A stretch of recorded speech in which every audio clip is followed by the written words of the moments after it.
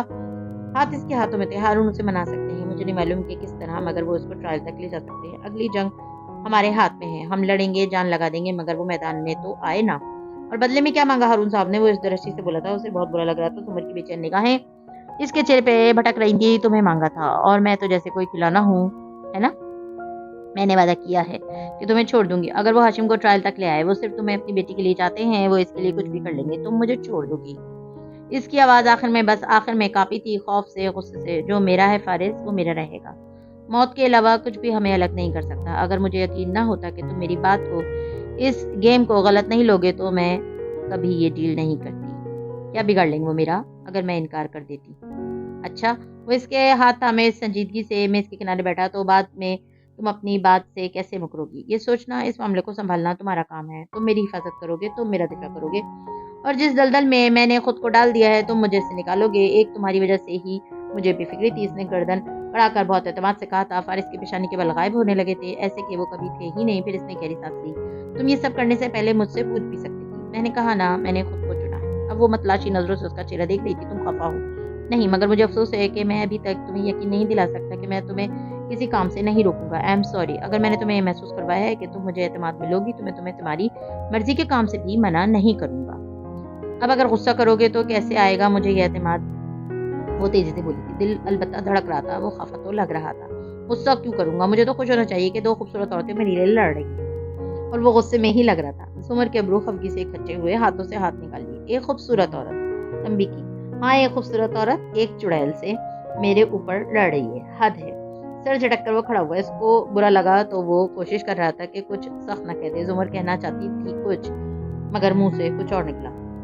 انہوں نے ضمانت کے طور پہ میری لانگ رکھ لی جو تم نے دی تھی۔ وہ جو آگے جا رہا تھا تیورا کر گھوما، چہرے پہ یہ بے یقینی ابھری، آنکھیں پھیلی۔ واٹ؟ وہ کر رہا تھا۔ زمر دو قدم پیچھے ہوئی، چہرے پہ زمانوں کی سادگی طاری کر لی۔ اس روز پولیس اسٹیشن میں وہ میرے پرس میں تھی، میں بار بار اس ڈبی کو نکال کر کھول کر بند کرتی تھی۔ کورٹ میں ضمانت کی سماعت کے دوران بھی وہ میرے پرس میں تھی، اور میرا ہاتھ پرس کے اندر باہر ہی رہ رہا تھا۔ میں اتنے دن سے اسے پہننا چاہ رہی تھی، ہمت نہیں کر پا رہی تھی۔ پھر جب میں ان کے آفس گئی تو انہوں نے مجھے کہا کہ وہ جانتے ہیں اس لانگ کا قصہ۔ اس کو کیسے پتا؟ پھر غرایا تھا، غصے سے اس کا چہرہ سرخ ہوتا۔ جب میں نے تم سے لانگ کے پیچھے جھگڑا کیا تھا تو صداقت وہیں تھا۔ ملازموں کی عادت ہوتی ہے ادھر کی بات ادھر کرتے ہیں۔ اس نے کارداز کے کسی ملازم کو کہا ہوگا، اور اس نے آگے ہارون عبید ہمارے خاندان پہ عرصے سے نظر رکھے تھے، ان کو پتا ہوگا۔ ظاہر ہے جب میں وہاں گئی تو انہوں نے مجھ سے وہ مانگ لی۔ وہ یاسر سے بتا رہی تھی۔ اسے کیسے پتا چلا کہ تو ہمارے بیگ میں؟ سیکیورٹی چیک پوائنٹس پہ میرا پرس اسکین ہوا تھا نا۔ ایک جگہ پرس کی تلاشی بھی دی گئی۔ انہوں نے کہا کہ اسے مجھے دیکھ کر ان کو معلوم ہوا کہ وہی لانگ ہے۔ شاید وہ صرف میرے اوپر اپنی دھاک بٹھانا چاہ رہے تھے اور تم نے ان کو دے دی۔ پھر اور کیا کرتی؟ مجھے ان کو یقین دلانا تھا کہ میں سچ بول رہی ہوں۔ زمر وہ ہاتھ اٹھا کر بہت کچھ کہنا چاہتا تھا، مگر پھر ہاتھ گرا دیے۔ پہلے سر جھٹکا، پھر دائیں سے بائیں چکر کاٹنے لگا۔ اب تم یوں کرو، مجھ سے خفا ہو جاؤ تاکہ ہم آپس میں لڑتے ہی رہیں اور باہر کے لوگوں سے لڑنے کی ضرورت ہی نہ پڑے۔ ہم یوں ہی خود ہی لڑتے لڑتے ختم ہو جائیں۔ تمہارے نزدیک اس تحفے کی کوئی اہمیت نہیں تھی؟ وہ گھوم کر اس کے سامنے آ کھڑا اور برہمی سے اسے دیکھا۔